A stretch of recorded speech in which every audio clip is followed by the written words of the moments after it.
Gülen has often been interpreted as a political figure, but I think to understand him in that way is to misunderstand him. His life was not about forging some conspiratorial deep state, as he has been accused.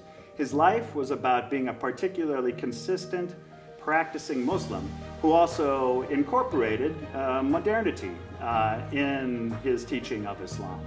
And that combination of the deep wisdom of the historic tradition of Islam along with engagement with modernity and especially with science is Gülen's distinctive contribution and why his preaching and teaching inspired so many around the world.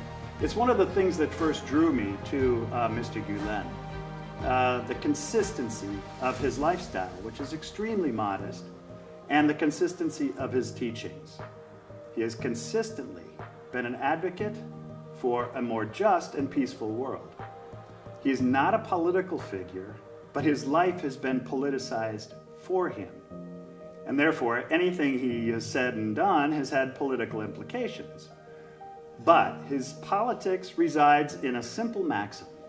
Power resides in truth, he said. And that maxim is also the maxim of Mohandas Gandhi, whose principle of satyagraha, or truth force.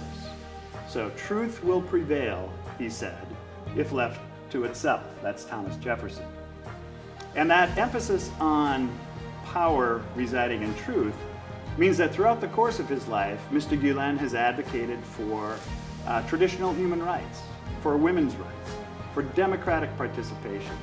So his engagement of Islam is what has been called civil Islam, or Islam from below, through the individual, through families, and then in expanding circles of influence throughout society.